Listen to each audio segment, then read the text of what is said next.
What is the Schomburg Center? To me, it is home. The place where we come to see who we really are, not just somebody else's reflection of who we are. The Schomburg Center is a place of culture, it's a place of history, it's a place of knowledge. The Schomburg Center, to me, is a repository of all of the things that has documented our sense of worth as a people. For me, that means that it is a place of immense power. The Schomburg Center is a public research library and a cultural institution for the study of the Pan-African world. It is perhaps the best in the world. My Schomburg Center is Arturo Alfonso Schomburg. Arturo Schomburg said, Black history and culture and intellect exists. At a time when most people didn't believe that, he collected those evidences. And that became the beginning of the collection. And it has expanded and has grown to where it is now a world-class institution. It holds over 10 million items. There's no parallel anywhere that brings to light what we as people of color have done, what we continue to do. Black culture is all of culture. The universals that animate everyone's life happen here for all people.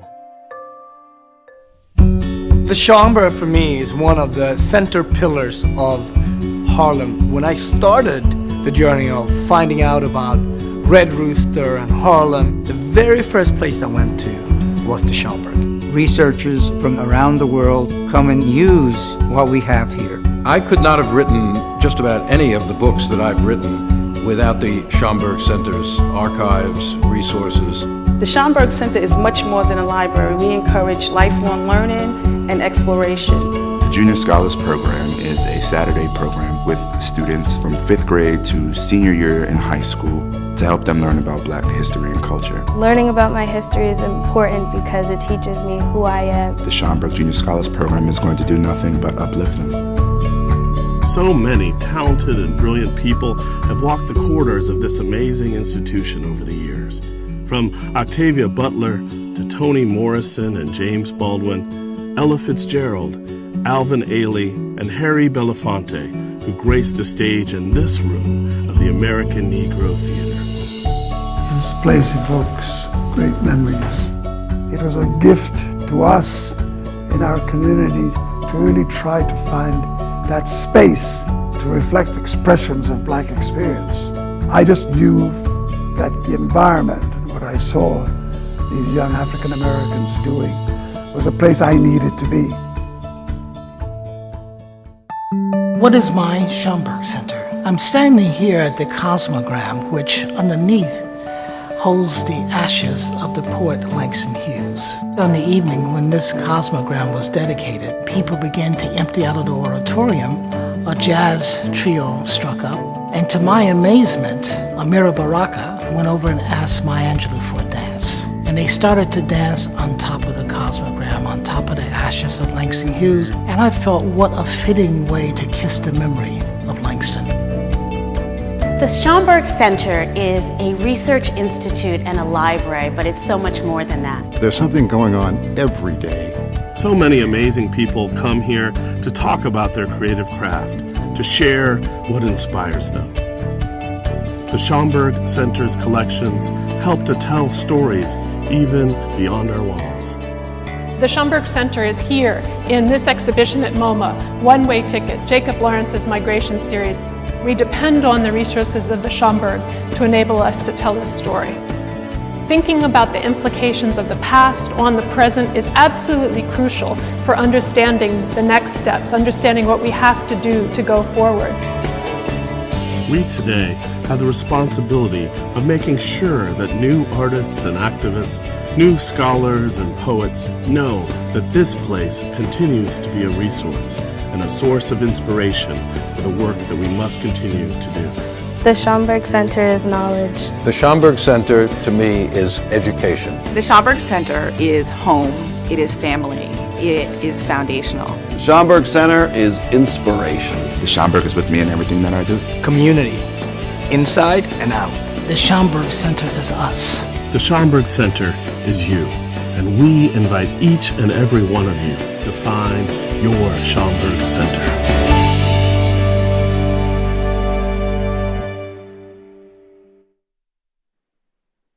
Good evening and welcome. It's great to be here together. This is our 11th season of Conversations in Black Freedom Studies. Kamosi Woodard and I started Conversations in Black Freedom Studies in collaboration with the Schomburg Center more than a decade ago to create a space where the public could engage with new works in Black movement history. 3 years ago, Robin Spencer Antoine joined the team, and Kamosi has taken a more emeritus role.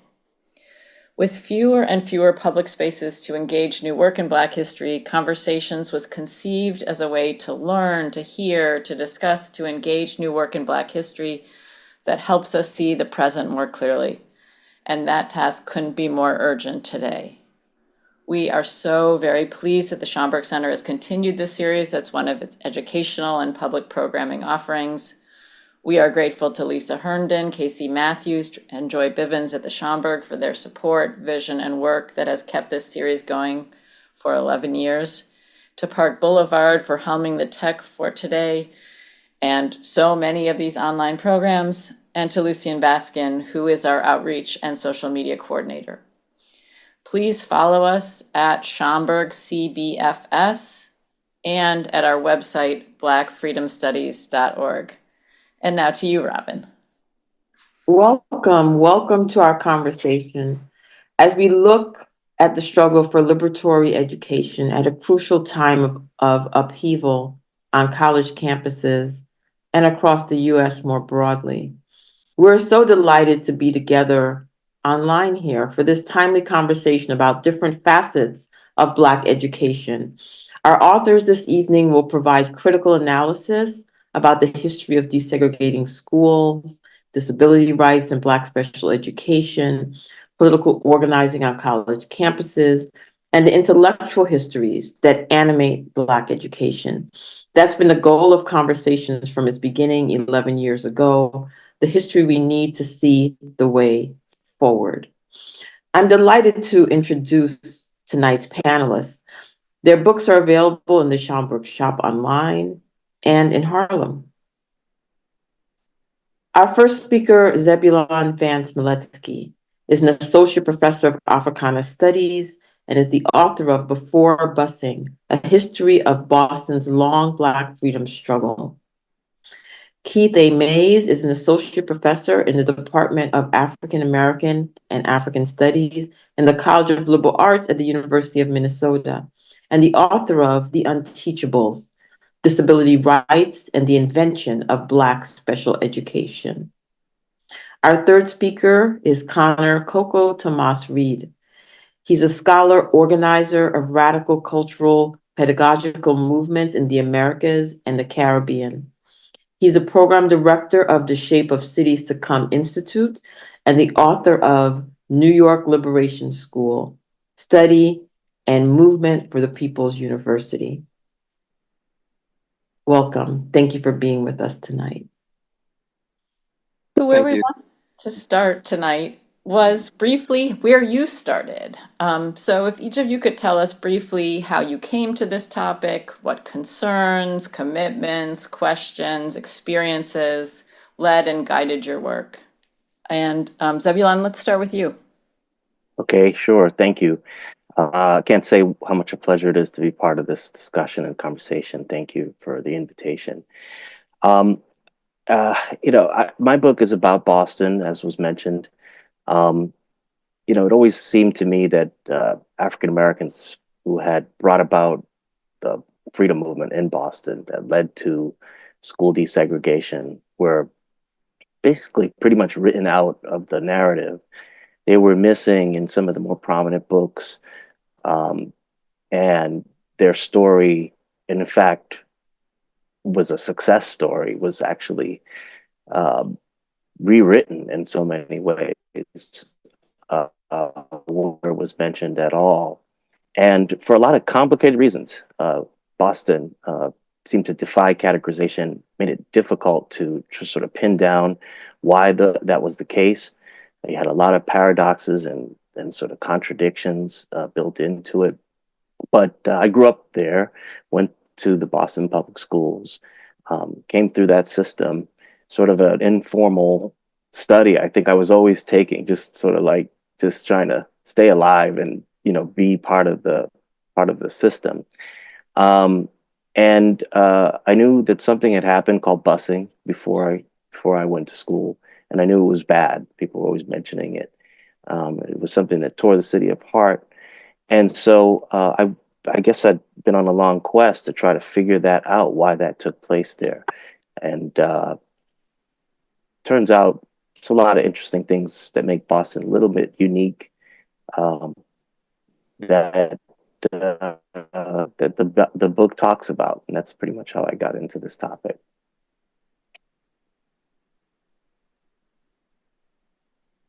I could say more. I think also when I think about the narrative, Boston also drew a lot of different migrations. You have a Black migration, but the numbers of African Americans in Boston were always relatively smaller than a lot of other cities in the Northeast. That has also influenced that story, and especially the influx of Irish American immigrants to Boston is an important part of that story as well. It sort of spills over from Europe, the long-standing kind of Anglo-Saxon versus Irish, statecraft and state building in terms of the Irish seeking their own independence. And that ends up having implications and impacts on the city in very interesting and important ways. The sort of old guard Protestant, Anglo-Saxon, Yankee establishment of Boston made it an interesting racial hierarchy in which African Americans, in some ways, are almost a step above the Irish, if you can believe it or not, in the city. And there's anti-Catholic sentiment, there's anti-Irish sentiment, there's the question of whiteness and the fact that in the early 20th century, Irish were really not considered fully white. And so that, I think some of those reasons tended to complicate the story, make it possible for a hidden and obscured story of the African American experience there, and also to lead us into 20th century narratives in which Boston is often characterized as being a racist city. That's at odds with so many people's notions about the place, because it's supposed to be the birthplace of freedom and cradle of liberty. And so all of these narratives that are sort of really sort of countervailing in many ways and going against one another and contradictory make for a very interesting and difficult, hard history, I guess we call that, place to write about and to try to characterize. Throw in there that Boston's the home of education in so many Americans' minds. And so there's all this symbolism and ironies that begin to really rack up. And so I spend a good part of the book just really trying to deal with that and dissect that a little bit so that we can get into the story of how education and desegregation became Boston's liberation movement.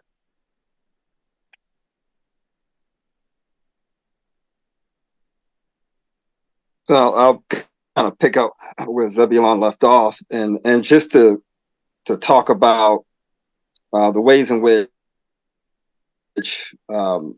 as movement historians, especially those who studied the 60s, we are enamored with stories around desegregation and how the impacts of Black students coming out of Black schools, how they impact their learning. I was sort of riveted by this whole phenomena of racial disproportionality in special education. And what I thought was a 1990s or early 21st century phenomenon, I just, because of my movement, 1960 sensibilities, I kept saying, there's got to be a connection to the 1960s. I didn't know if it was one. I was hanging out with educators who was just studying this stuff in the way that they do from an ed psych perspective, or just kind of your run-of-the-mill education perspective on special ed, and was wondering if it indeed is a late 1990s, early 21st century phenomenon. Then what are the antecedents to why Black children were being overly placed in special education? And I'm going to say this because I say this in the first page of the book, or my notes on terminology. I'm going to be using terms that are very objectionable now, but I write histories of these terms that are no longer in use. And mainly the one I was interested in, I didn't know about the others, but the first one was what they call EMR, educable mentally retarded, EMR, or MMR, mildly mentally retarded. So they placed a lot of Black students in these classes, and Black students were thoroughly overrepresented in these classes. And so I started to dig and do research and found out there was indeed a 60s connection, because when desegregation started, of course, it didn't really begin in earnest until the Civil Rights Act of 1964. So a lot of Black children, they don't show up en masse in white schools until the late 60s, mid 60s, late 60s, early 70s. And so you see a lot of the young kids, Black kids who may have only been in white schools for a few years, being placed in EMR classes. And then I discovered that, there was another category that was just emerging called learning disability, LD. And LD was not a class where you saw high percentages of Black students. Actually, the percentages of Black students were quite low when LD was created as a policy in '69. So the first few years, there was mainly white students in these classes. And then, of course, EBD is the other category that they place a lot of Black students. So I was just fascinated by the way in which psychologists were understanding why African-American children either had difficulties with their cognitive developments and why they couldn't get along schools, and then what was the whole question around behavior. So I began to sort of trace that back, and indeed, one could find the origins, what I thought in the beginning of the research was the 1960s, when I realized that the overplacement of Black students in special education didn't start in the 60s and 70s. It started when the system of special education began in the early 1900s. So the system that we call special education was created by general education, and because of compulsory attendance laws, the first wave of Black and brown students entered into the public school system in the 1900s. And that's when they began to place Black students in these classes. At this point, there was mainly Northern Black students because the Southern Black schools were segregated. So then I wanted to know why that was the case and what was going on. And so I was really fascinated by what I call this convergence of the civil rights movement on the one hand and what I call the educational disability rights movement on the other. Both movements representing different student constituencies. Both movements have different advocates. The educational disability rights movement mainly promoted by privileged white parents, white special educators and lobbyist organizations, white social scientists, and of course the civil rights movement was doing its thing around not only around deseg, but trying to implement what they call quality schools, quality education, and that meant a whole host of things. And so these two movements that were mainly parallel, sometimes working on behalf of all students who were disabled, but because they were operating within a segregated social movement atmosphere, they were serving different students for different reasons. So I had, disability categories created by white psychologists. I had a social movement overlap. And then I had this phenomenon that in many ways is still going on, which is this horrid racial disproportionality in the system of special education. And so I began to put all that together to make some sense out of it. And it wasn't easy to do. And then the pushback piece, right? So, Black families did not sit idly by to allow this to happen. A lot of Black families started to take school districts to court in the 1970s for what they call the misplacement of Black students in EMR classes. And they begin to win some of these court cases. So they got grassroots Black activity on the ground, as it were. And then you have, this sort of over promotion by those who were experts in and around this broad field of special education and educational psychology that was just swearing by the science of disability. And that's what kind of drove me to tell this story, because in many ways the story still continues. We're still operating within a space where Black students are overly represented, even with some of the checks and the breaks in the system, whether it be MTSS, RTI. I can talk about those things later, but they still are placing a lot of our children in these categories, especially EBD, emotional behavior disorder.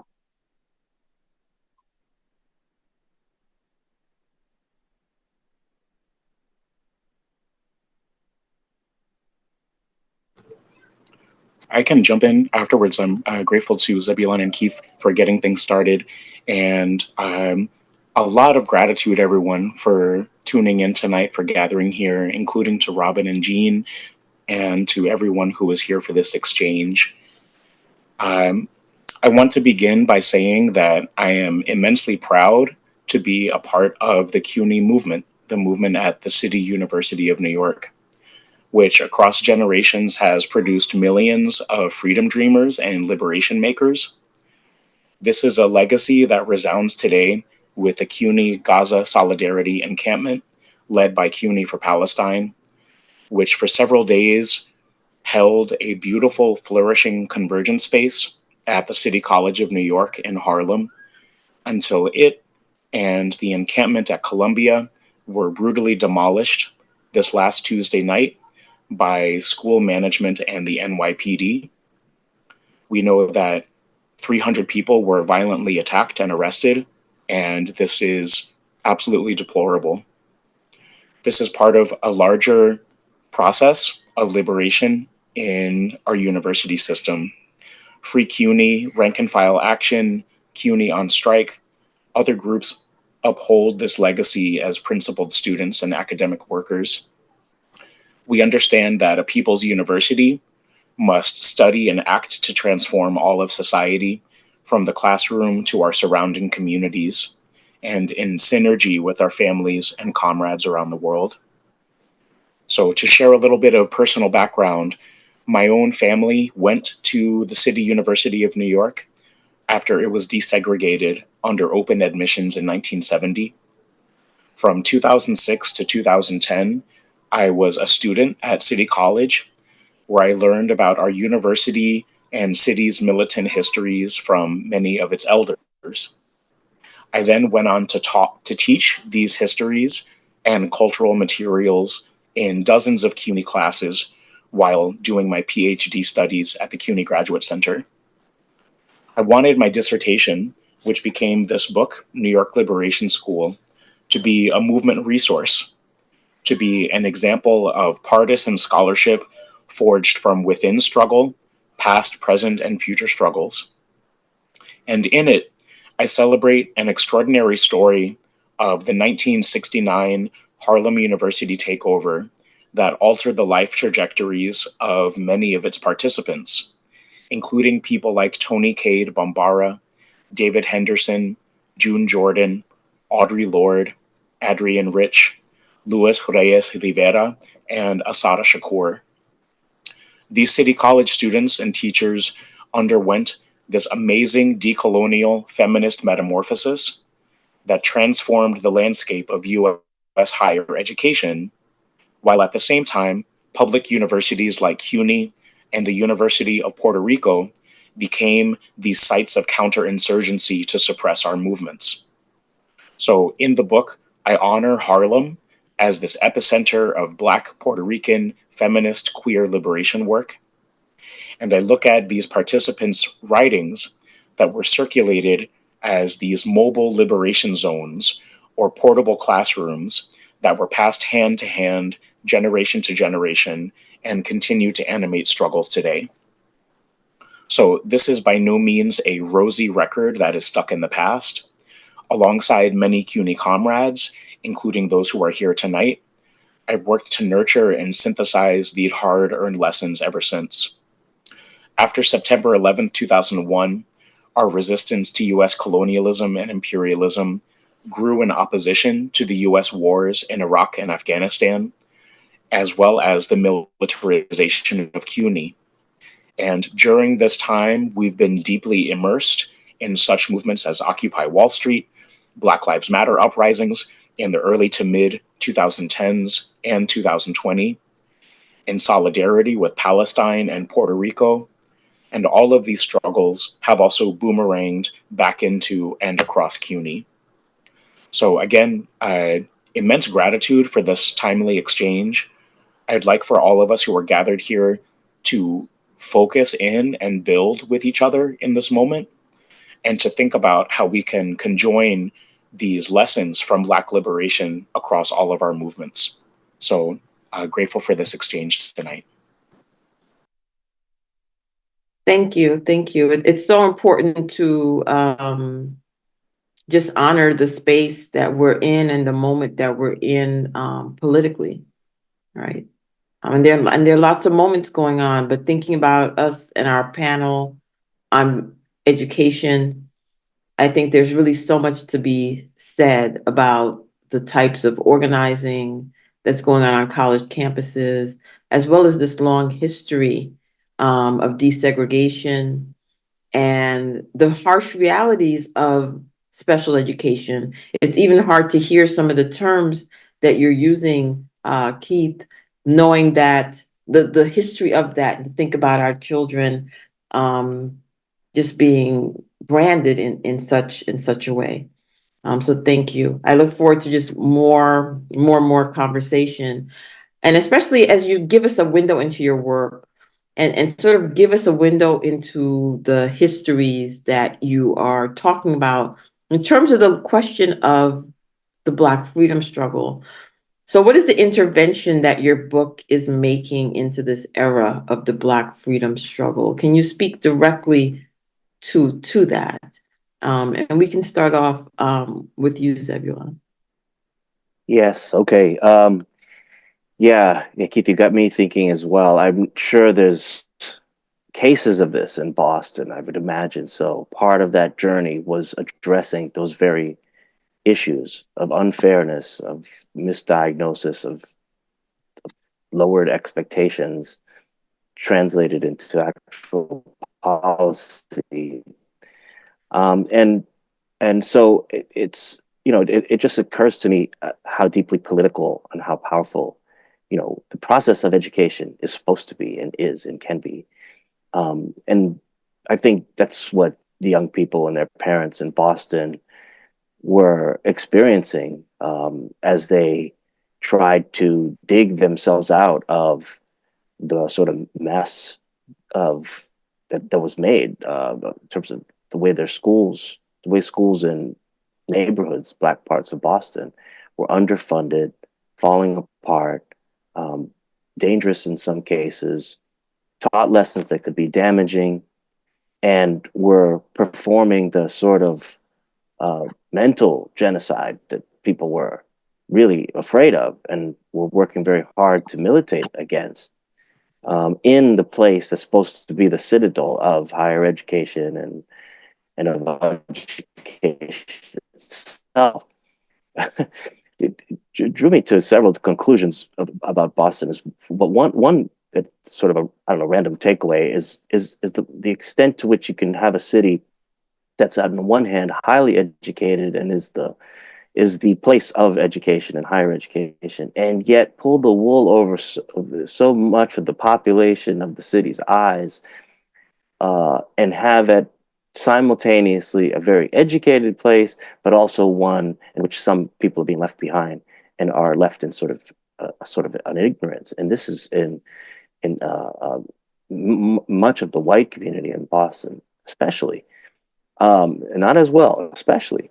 And so there's a sort of anti-intellectualism happening at the same time. So it becomes a very amazing study in a ruling class sense of how to kind of maintain things that are hidden in plain sight, to borrow the phrase, and the power of that when things can sort of put one over on your mind. And I think that's a lot of what I discovered about Boston in so many ways. It's a place of history. It's a place that is history in history, and yet a lot of people there don't feel that they've been formally educated the way they ought to have been about that history properly. And so it's a lot of things that are happening there. But I guess so my goal with the book was to intervene there and try to provide a monograph, a study that could also stand next to some of the amazing studies on, northern spaces, where movements outside of the South, and Boston. It's on brand, as today's generation may say. It's so, it is the place in so many ways. And so that makes it harder to nail down compared to maybe some other northern spaces. In its firstness, anything that's first in America, right? It's always got a certain power to it. The first public high school in America, Boston Latin School.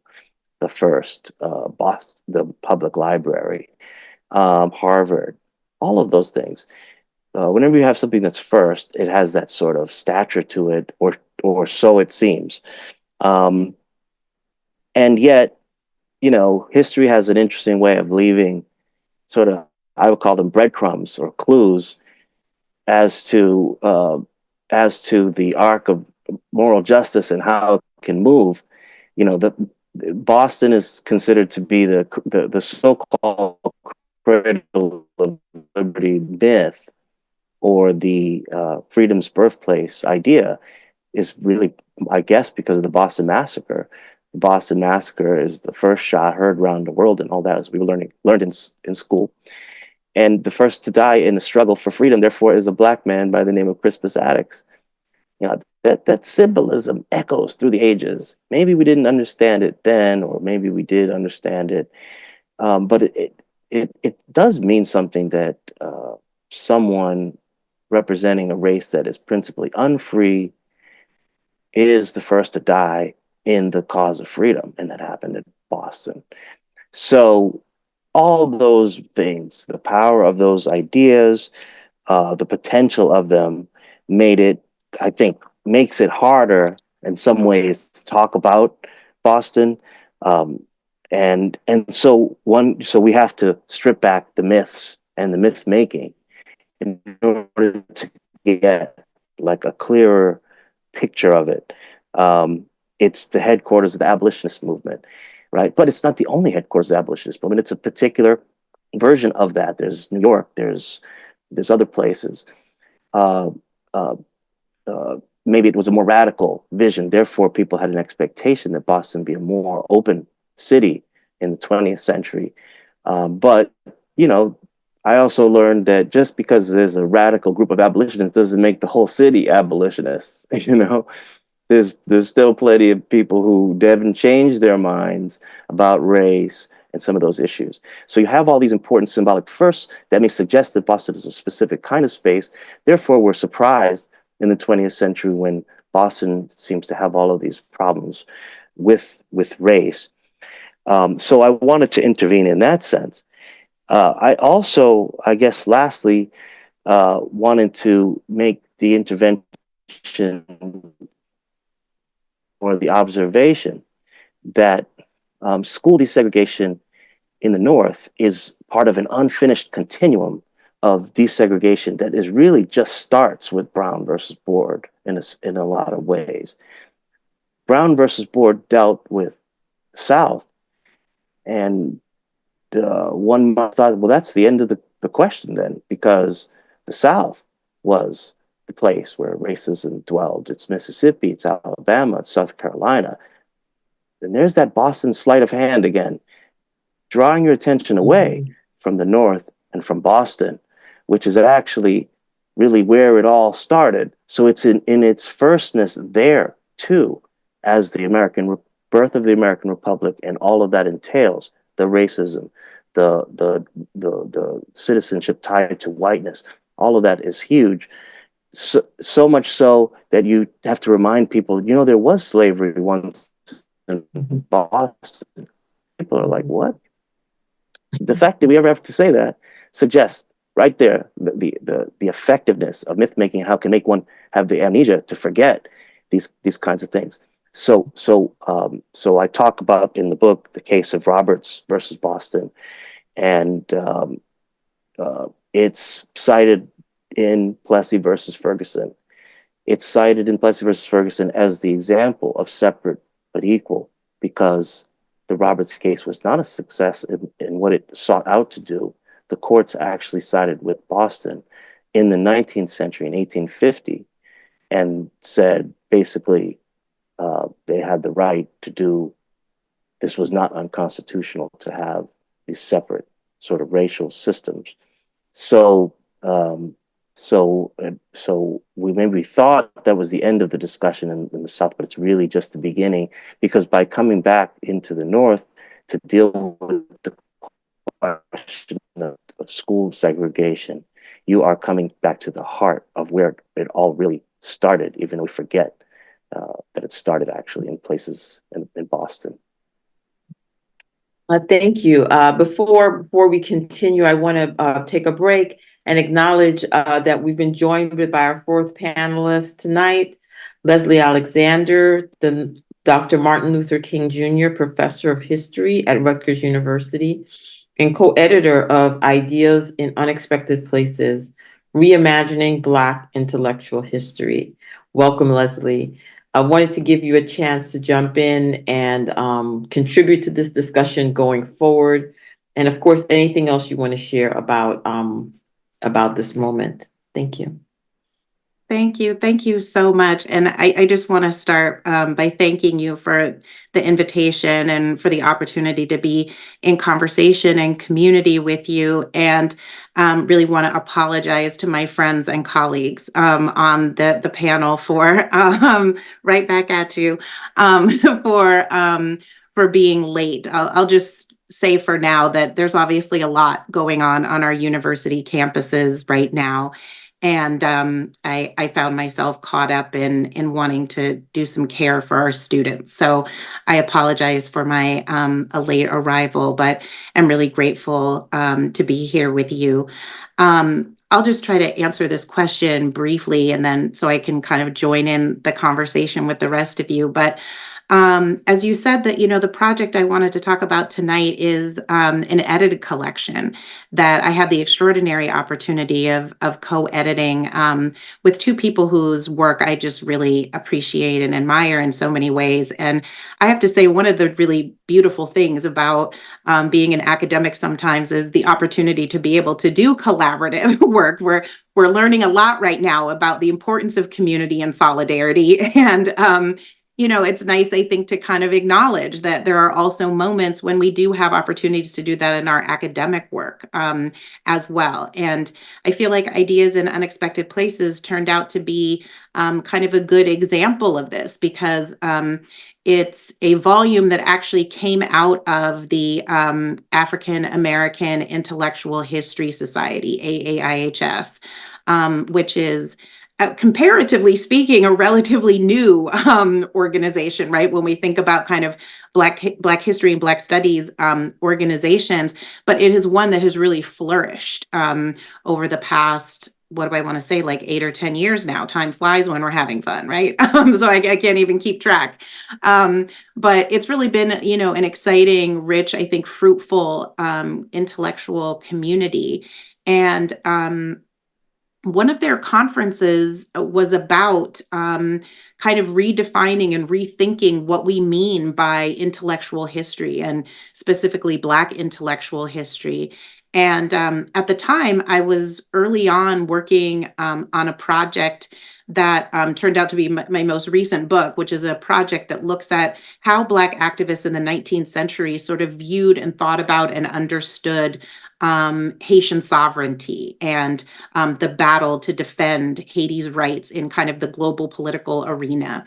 And in many ways, what I feel like actually I was trying to do a lot of things, maybe even too many things. But one thing I was hoping to do with that project was to expand kind of the timeline of what we think about when we think about Black internationalism, right? And kind of Pan-Africanist consciousness, to kind of understand what that looked like and how that manifested around foreign policy matters in the 19th century, and to take seriously the idea of Black activists in the 19th century as political and intellectual thinkers. And so for that conference, I was presenting on a tiny little slice of a project that I had just started, actually looking, kind of doing a deep dive on a series of articles that a particular activist known only by a pseudonym. He called himself, we assume he's a him because he identified himself as so, but we don't know for sure, obviously, right? Because in the 19th century, women wrote under male pseudonyms all the time. So I try to use gender neutral terms, but the author referred to themselves as an injured man of color.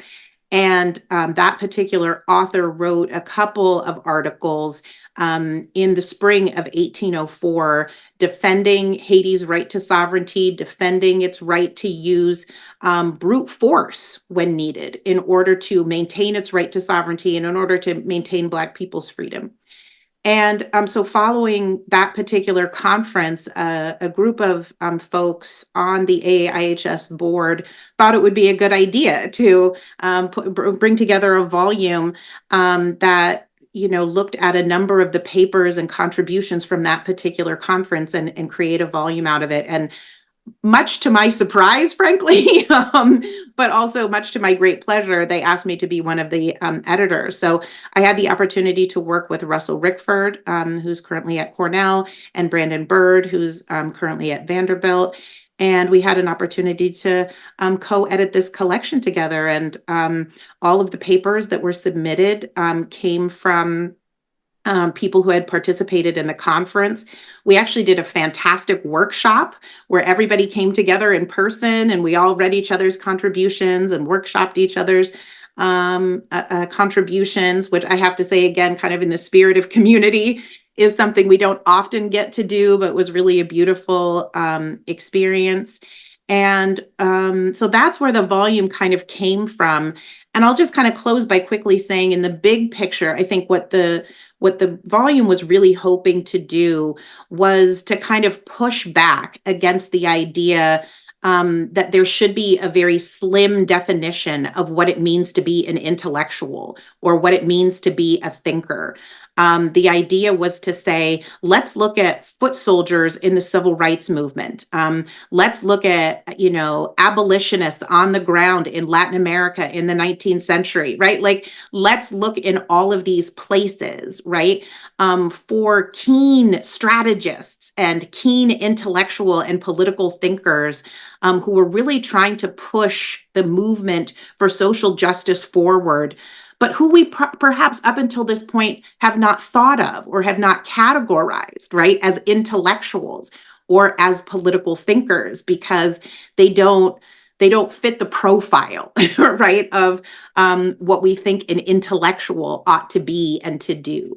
And so really that's what we were trying to do, is to say, hey, what if we thought about this anonymous person who might have even been a woman, right, in the 19th century? Let's imagine that person as an intellectual and take them seriously as an intellectual, right? Let's take a typical foot soldier from the civil rights movement, right, who maybe didn't even have much beyond, right, a 6th grade education. Robin would be much more helpful, right, in advising us on this than I am, but right, like, let's take a typical everyday person and challenge ourselves to think about that person as an intellectual, as a strategist, as a political thinker. And so that's really what the volume was ultimately trying to accomplish. Thanks again for having me.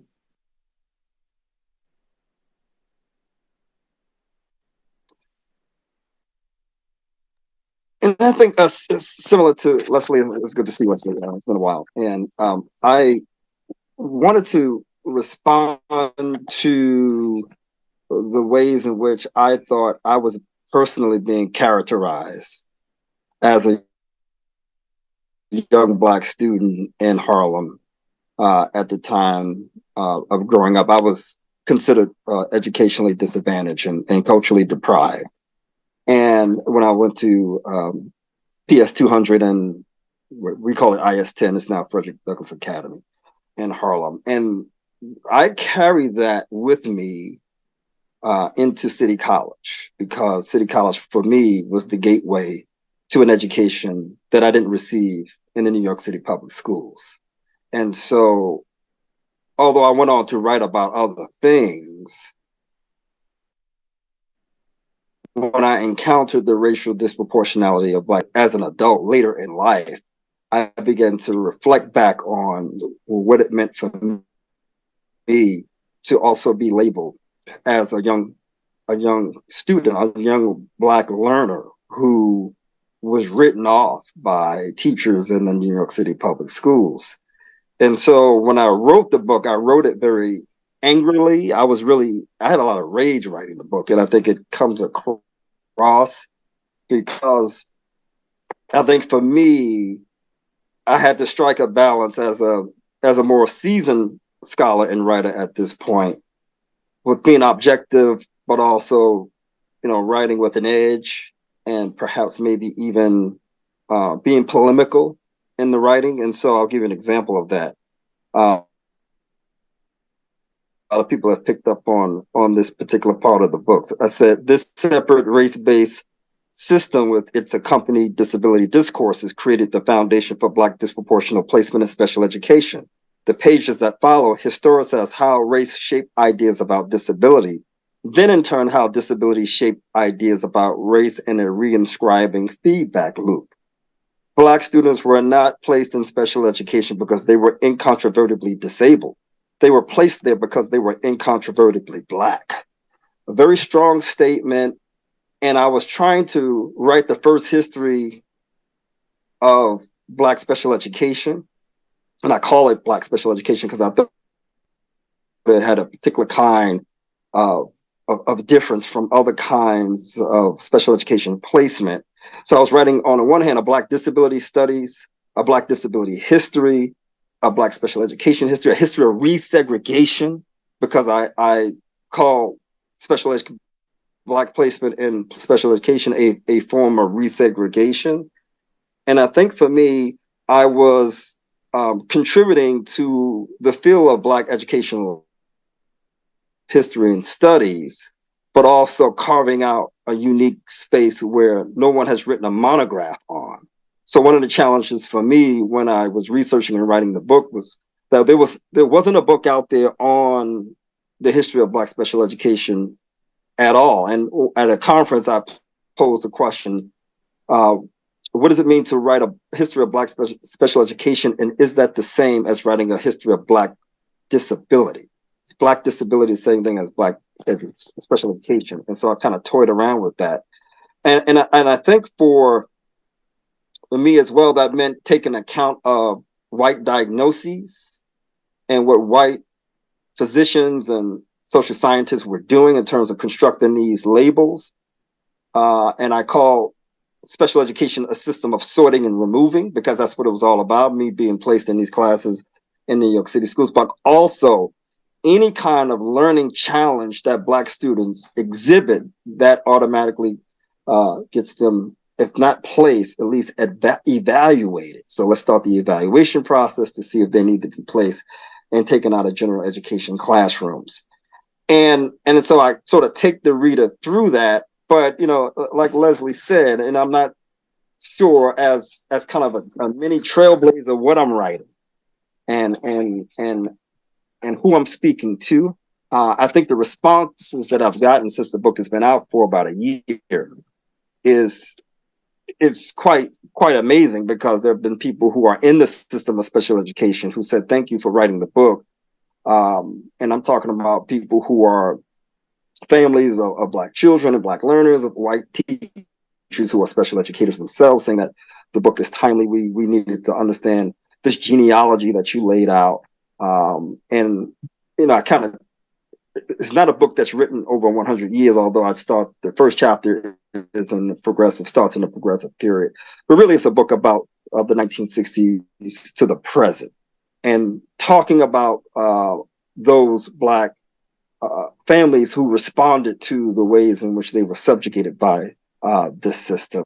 And so I get asked all the time, what's the follow-up? Tell me what the follow-up is. And I think, you know, there will be a follow-up, because I was so enamored and I didn't really finish talking about Black behavior, the constructions of so-called bad Black behavior, and how Black students have responded to that.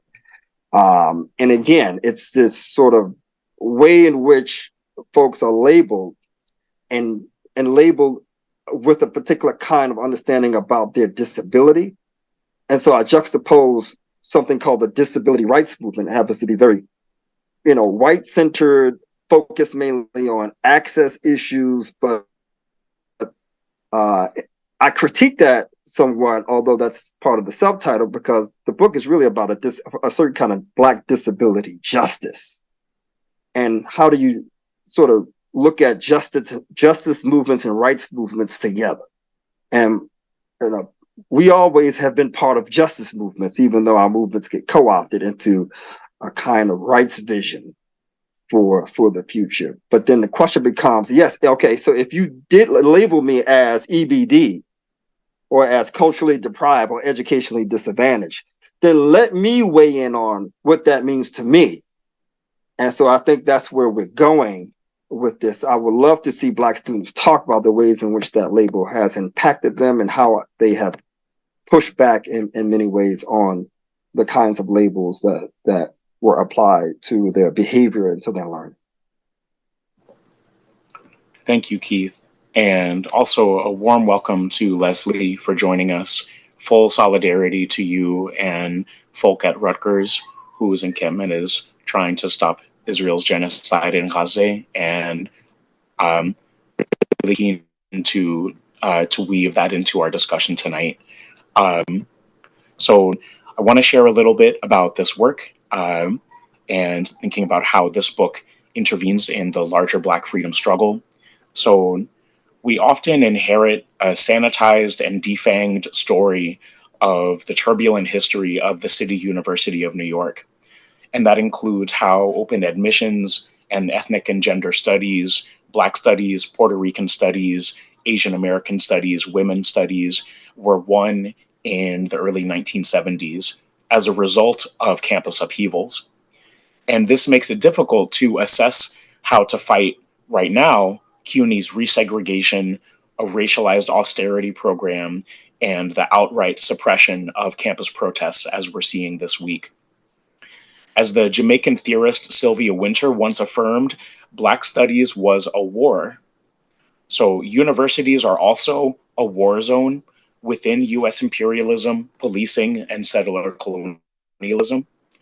And in the 1960s and 70s at CUNY, there was this deeply powerful articulation of coalition building by Black, Puerto Rican, Third World, as well as Asian American, anti-racist European of descent, anti-Zionist Jews, anti-capitalists, who were all working with each other. Black and Puerto Rican students and teachers had grown up with each other side by side in a racist post-war New York, in the same segregated schools, the same segregated neighborhoods. And together, Black and Puerto Rican people built this prismatic vision of coalition, beyond a sense of individual uplift or even narrow demands that may just benefit one racialized group, that many other people around them absorbed and carried with them.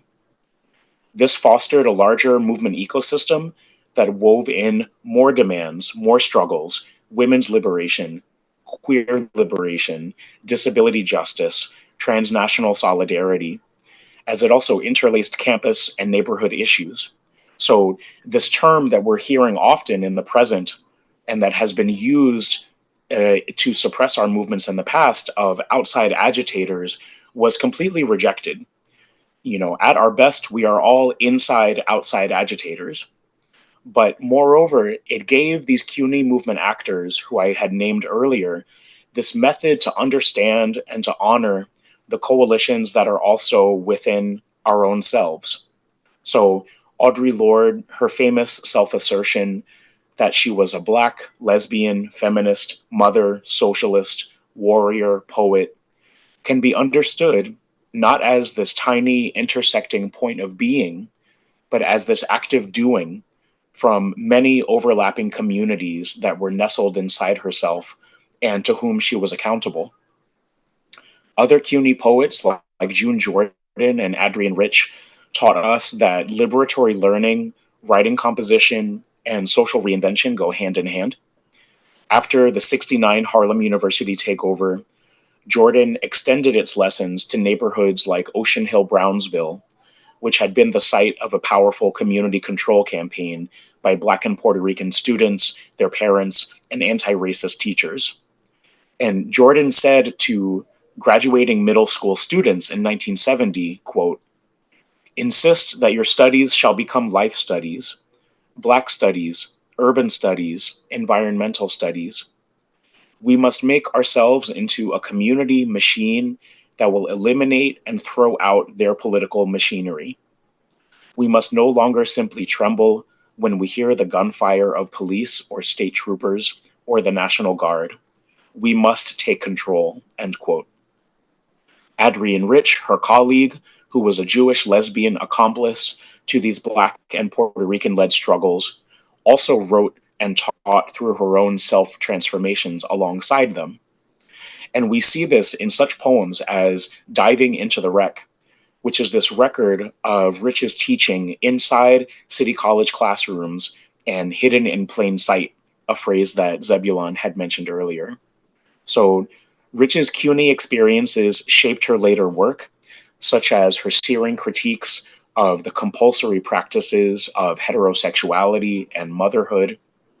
And Rich refused these social and ideological institutions that are often imposed upon us, instead offering this vision of institutions and relationships that could be directly co-realized by us. In the book, New York Liberation School, I also lovingly challenge some contemporary positions of Black freedom struggles that advocate flight, fugitivity, marronage, pessimism, and refusal of the university today. Now, these positions, while understandable, may perhaps lift up and adopt previous centuries' emancipatory practices for our present moment and conditions that actually need new approaches. And so to think about translating the lessons of Harlem University, but not uncritically adopting them, we mustn't forget that the Harlem University takeover and its 5 demands to transform CUNY and New York was the result of this insurgent, urban Black and Puerto Rican students initiative. And in collaboration with workers, families, neighbors, these students urged for us not to flee the university, but to boldly claim and collectively run it from below. So this strategy of dual power urged that radical learning, radical action be practiced in different independent initiatives outside of the university, but that this kind of cohesive power is then brought into the university to create counter institutions. So a people's foothold of social infrastructure to enact broader social changes. And so I'll be keen to think about strategically how to draw on all of these different lessons that we're sharing about tonight as we're thinking about being involved in struggles in the present. Thank you. So people should start thinking about putting questions in the chat if you have them. Before we'll have our last question from Robin and I, and then we will open it up. So part of what our conversation is doing and what Conversations always does is to give us history we need to see the present and future more clearly. All of you are looking at key sites of educational inequality and injustice, but also, perhaps more importantly, how Black people have imagined, challenged, and sought to fashion what a liberatory education would look like. This conversation tonight is taking place at a pivotal moment for students, for faculty, for college campuses, for people struggling for justice. So if you could offer one lesson from the history you study to give us a way to see the present and the path forward more clearly. And Conor, we're going to start with you. Sure. So I'll speak a little bit more broadly about the present moment. So the greatest honor of creating this book, publishing it last year for the movement, is to see its most impactful chapters being written today off the page and into the world. So the CUNY Solidarity Encampment at City College, which I mentioned earlier, this was powerfully led by students of colors who remixed the legacy of Harlem University and its 5 demands into a new 5 demands for a free Palestine and a free CUNY. CUNY's historic call for a people's university is now radiating in people's universities for Palestine around the country and around the world. And the mobile liberation zones of our CUNY pedagogies are now being circulated in actual liberated zones across campuses. And even if they're suppressed or dismantled, these insights will continue to flow outwards. Over the last several days, I gave out dozens of free copies of my book to the City College, Columbia, and New School encampments in New York City. And I held multiple teach-ins to relate these movement histories to our present ongoing insurgencies.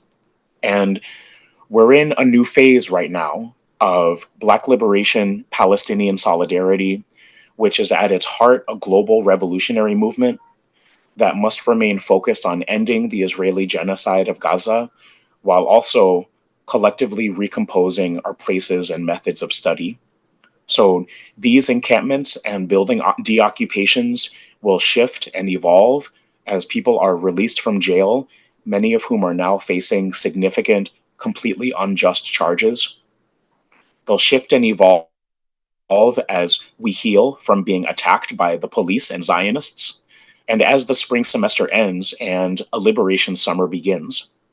So I urge everyone tuning in to recommit to these social movement pedagogies, to practice direct democratic assembly, to skill up to defend these counter-institutional spaces, to welcome into coalition the surrounding communities who have been long exiled from universities, to document and archive our process along the way, and to create art and poetry and love with each other. I also want for us to consider how to organize tuition strikes, grade strikes, on the way to broader cross-sector strikes. So there's a phrase in the streets and in college campuses right now that Palestine is everywhere. So I hope that our universities, learning spaces, and all of us be transformed in this process. One of the most impactful developments in the present is that younger people and all of our movements are reattuning to an internationalist framework, but that's now interwoven with feminist, queer, abolitionist collective care that earlier national liberation struggles had elided. So we're seeing Palestine right now be conjoined with Sudan, the Congo, Haiti, Black and Indigenous struggles in the Americas, disability justice, feminist and queer anti-Zionism, the movement against Cop City in Atlanta, and here in New York, a rejection of Mayor Eric Adams' pro-policing, pro-jails, pro-capitalist dystopian hellscape. And the CUNY alum Asada Shakur wrote in 1974, so 50 years ago, after being imprisoned, before she escaped to safety in Cuba, these words that have since been chorused in countless actions. She says, quote, "It is our duty to fight for our freedom. It is our duty to win. We must love each other and support each other. We have nothing to lose but our chains." So I hope that we can keep this message close in our hearts as we move forward together. And thank you again to everyone for building tonight.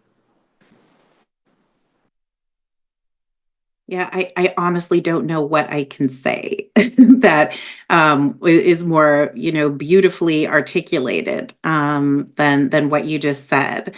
So I just want to put some ashe on everything you just said. But I guess I'll just try to briefly add a couple of things from the position of the collection that I was asked to speak about tonight. So I'll just try to say two quick things. One sort of about what I think the collection in general can teach us, and then maybe a little something about what I see in the contribution that I made.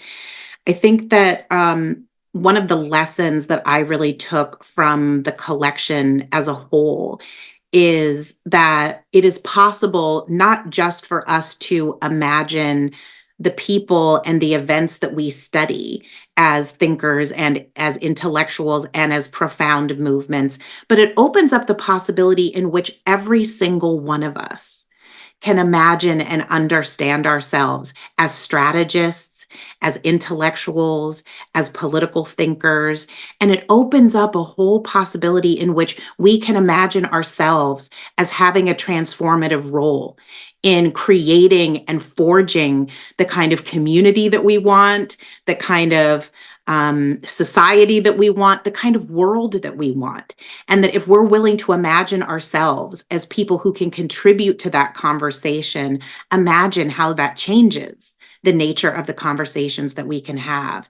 And to me, I think that's really the beautiful thing that this volume ultimately ended up representing, right? Is it raised the question, what if we imagined a world in which everyone has the capacity to be an intellectual, to be a strategist, to be a thinker, to be a person who can contribute to changing and transforming society? For what I contributed in particular, which, as I said before, is about Black activists in the 19th century advocating for Haiti's right to sovereignty. one of the real big takeaways that I took from that project was a very clear understanding of the depth of commitment that Black activists in the United States in the 19th century had to Haiti's success. To put it like in kind of, 21st century hip hop terms, right? They wanted to see Haiti win, right? And what to me was so powerful about that is that it became clear to me as I started looking at their speeches, their writings to each other, their personal letters to each other, the essays that they wrote, the newspaper articles they wrote, the hours they spent, hand stitching petitions together, right, to try to change how the United States treated Haiti.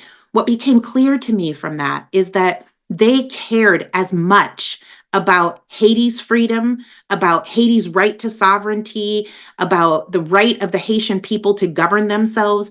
They cared as much about that as they did about their own freedom and their own right to equality and justice. And this was relative to a people who they would never meet, in a country they would never visit, who spoke a language they did not speak, who worshiped a different God than they worshiped, right?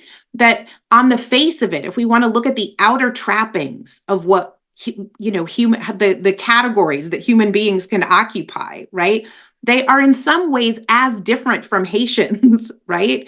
As they could be. They came from the same homeland, right? They have the same motherland. But in every other regard, right? They're people who are profoundly different from them. And yet they cared as much about their freedom and their human rights and their right to live, right? Free and autonomous, self-determining lives. They wanted that as much for the Haitians as they wanted that for themselves.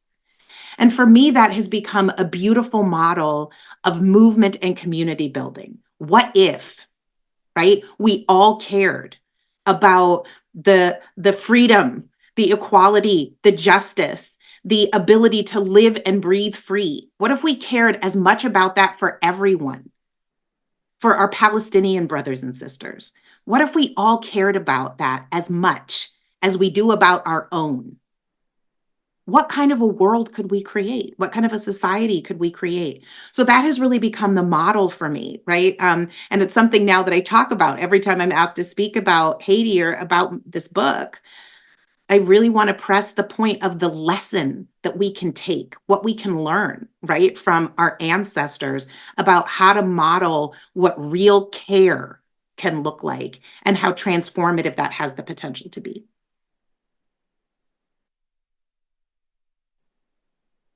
Wow, it's got me thinking about a lot of things. I'm remembering CLR James. I'm remembering graduate school, listening to talking about Haiti, and that brings to mind inspiration, where it can come from, and how wonderful that can be in an educational setting when it works correctly, when it works right. I read a book in graduate school called Freedom North. That totally just changed my impact and trajectory. It finally, you could see there's hope for possibilities and anti-racist education in Boston. It just didn't, I don't know, growing up there, it just seemed dim, to say the least. The fog that's lifted through understanding, that ends up, I think, being a lesson to me, at least, about Boston, in the sense that that tradition of intellectualism is also one that African Americans can claim to and do in Boston. The parents, and then names like Mel King and Ruth Batson, Byron Rushing, Ellen Jackson. Some people don't know, like Paul Deere, and a lot of other people right there utilizing and turning wagging, the tail wagging the dog, so to speak, and then utilizing that to change the city. Meanwhile, and other groups were really being basically just lied to by their politicians and stuff who used it to gain higher office, and never stopped to have like even the civics lesson of how the court systems work, how government, and how once one learns how to access those things and turn the wheels, one can change a city and change America, and that means we can change America. We can, there's that peace and that hope. So I try to keep that in mind in current day. There's a sort of sickness in the land around seeing truth right now. Books are being banned. The teaching of African American history, it's not that dissimilar to what was happening to me in Boston during the same time, where when people have been told there's this thing called the American dream, and you can get it basically just through whiteness, and then people don't get it, and they're struggling and suffering, then one begins to look for someone to blame for that sometimes. And so maybe some of those lessons of things in the past can help us to see what's going on right now a little more clearly. And with regard to our young people on campuses saying to America, please see what's happening here. We all got to think about whether we want to be on the right or wrong side of history, because bends toward justice.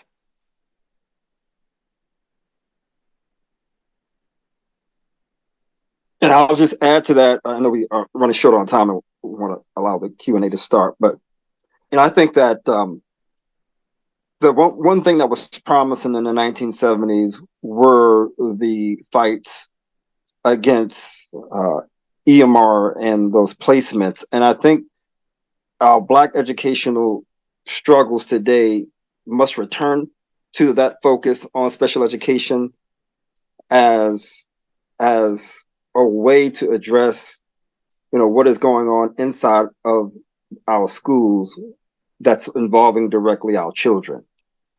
The misplacement, the overplacement is still taking place, and it's happening at younger ages. So anybody who knows anything about early childhood education and the way that African American students are caught up in that, so that they are identifying Black children as young as 2 and 3 years old to be placed in level 4 setting 4. So their special education has 4 different levels. Level 4 settings are alternative placements outside of their school into an alternative setting. And that's happening because of issues around teachers interpreting Black behavior in ways that makes no sense. It's as simple as a kid couldn't hold the pencil correctly. It's not hardcore behavioral issues. It's just the really surface stuff of what they call the high incidence categories, where we find a lot of our children in, I think needs to be addressed, and there should be a laser focus on that kind of repression that's going on inside of schools. And yes, there is an educational disability justice movement, and people are talking about neurodivergency and things that are important to the ways in which we learn and how we learn. But some of that focus needs to be on all the categories, but I'm going to focus mainly on one, and that's EBD, emotional behavior disorder, because that's where you find a lot of young Black boys and girls in this category across this country, various states across this country. So I'll just leave it there for the sake of time. Thank you again for inviting me to this wonderful panel. It was nice to be in communication and in company with all of you. Wonderful. So much to think about in the different strands that you're all weaving together for us, because I'm reminded that while we're in the midst of a crisis and focus moment in a particular way on American college campuses and around the country, that there's an unstated crisis, so many unstated crises. And so I appreciate the focus on special education. I appreciate the reminder to shift our mentality around intellectualism and leadership and knowledge. All of that feeds right back into those larger questions of the types of educational institutions that we want and we need to build, and the larger questions of social justice and liberation that sort of animate this moment. Before we turn to the audience questions, we want to remind you all to turn your comment into a question if you've commented, engage with our audience member, with our speakers from your virtual seat.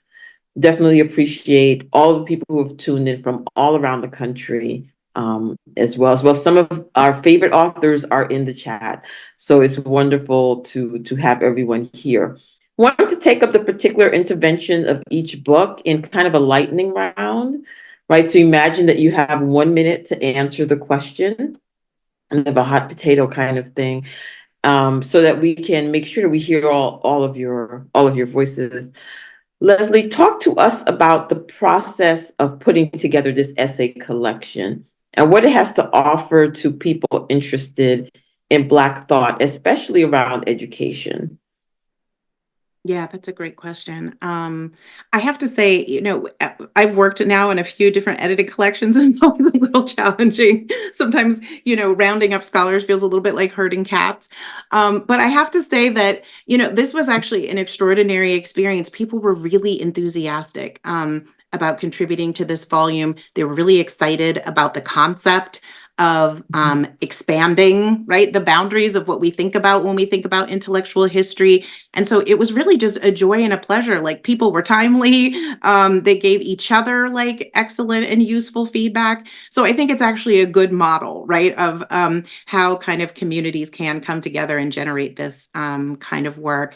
Again, I really think the big contribution that this volume has the capacity to make when we think about education is to just challenge all of us to look in, as the title says, right, unexpected places for where we might find intellectuals, where we might find ideas, right, where we might find manifestations, right, of the transfer of knowledge. I just have to say really quickly, as a side note, for the past few days, the song that keeps going through my mind is Sweet Honey in the Rock's song, Ella's Song, right? And there's that portion of that song that says, "That which touches me most is that I had a chance to work with people, passing on to others that which has been passed on to me." Thankfully for you, I'm not trying to sing it right now. But I know this is a lightning round, but I just want to throw that out there because I think in a way that is what this volume and what a lot of what this conversation is about, right? Like, what does it mean to have communities come together and to pass, right, on to each other that which has been given to us? Thank you. So Zeb, I think you spoke very profoundly about the ways that we've distorted the history of Boston in this kind of framing of the Boston busing crisis when it's actually a story of success. So tell us one person that you want us to go away knowing tonight.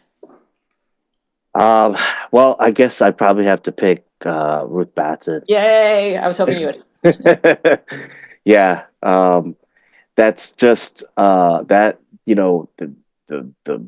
that's our grounded grassroots, not only activist and actor in Boston and American history, but I spend just as much time talking about Ruth Batson in the book as I did citing Ruth Batson in the book, because a lot of people, a lot of the activist tradition that we had in Boston are also people who move migrate from the movement into the halls of academe and various places, and in some of those important ivy draped universities in Boston.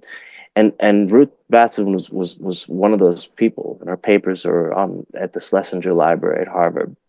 And so this is a first-class thinker, strategist, and organizer who got so frustrated with the book Common Ground that she just wrote her own history of the Black educational movement in Boston.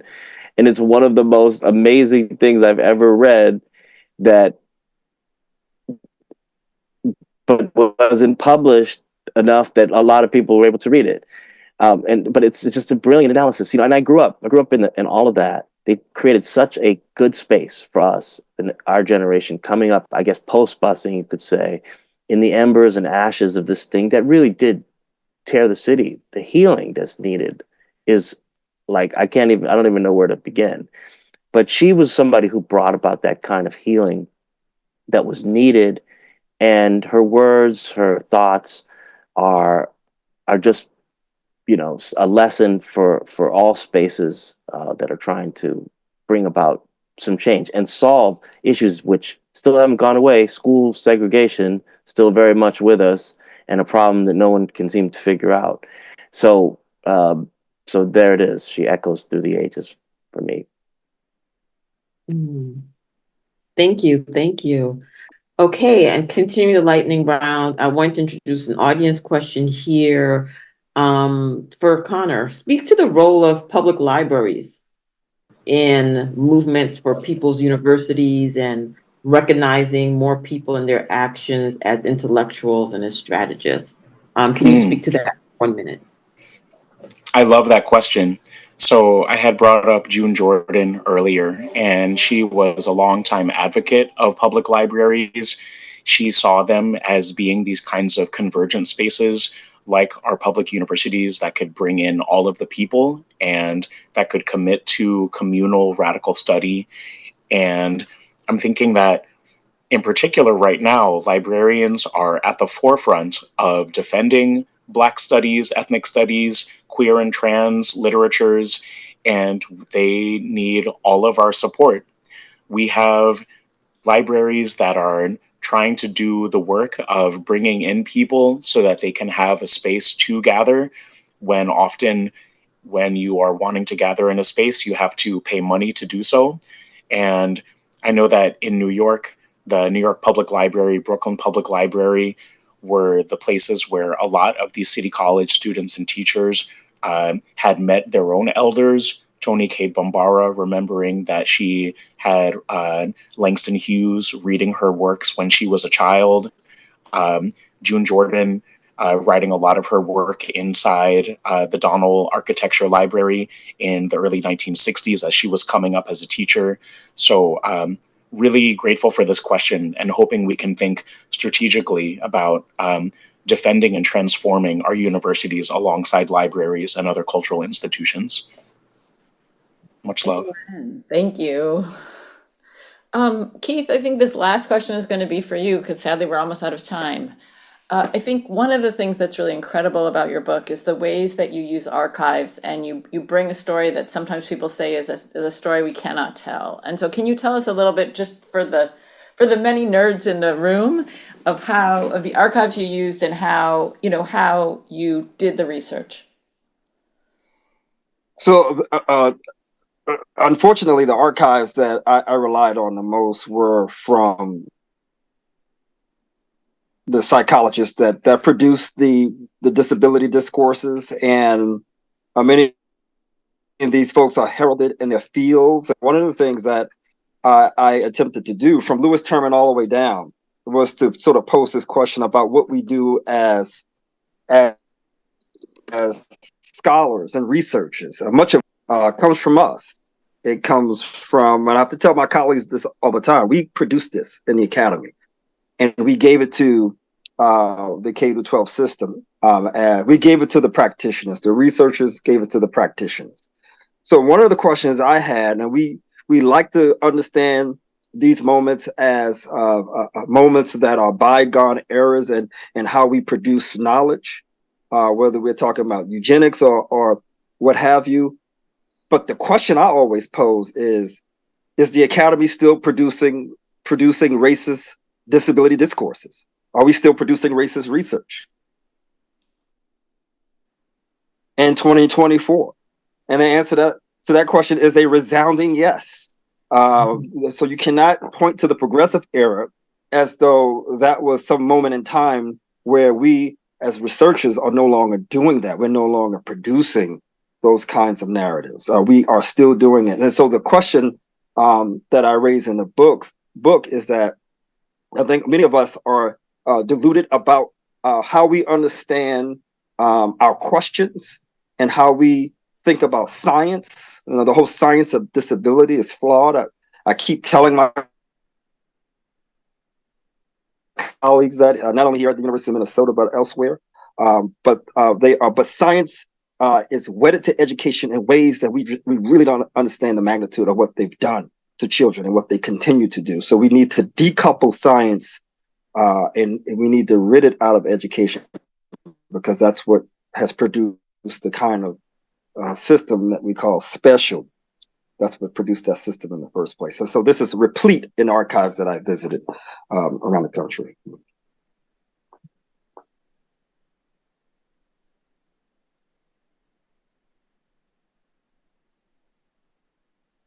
Thank you, Keith. Thank you. We've come to a close. This has been such an important session, I think, for the focus on education at a moment where the eyes of the world are sort of focused on Palestinian liberation and the ways in which that's reverberating around U.S. college campuses. As educators ourselves, as teachers, as learners, I know that I'm speaking to an audience of people, not just on this screen, but out there who are watching us and who will be watching us, who consider themselves educators, readers, thinkers, scholars. And we really encourage you to learn, to share what you have learned, to activate yourself, to protect, to support, to see the humanity in others, and see your struggles as interlinked, as some of the greatest thinkers that Conor, for example, talks about in his book, have shown us the way how to do. Thank you so much for attending tonight's program. It is our last program for the season. Remember that Conversations in Black Freedom Studies will be back in the fall with more programming, more of your favorite new books, more great conversation. You can go back and catch up with anything you've missed by going to blackfreedomstudies.org. And you can follow us online at Schomburg CBFS, at Schomburg CBFS. Special thanks to everyone who worked so hard behind the scenes to make this possible. And thank you so much for your time and attention. Please stay safe, stay empowered, and let's try to make this world a better place while we can. Thank you. Thank you.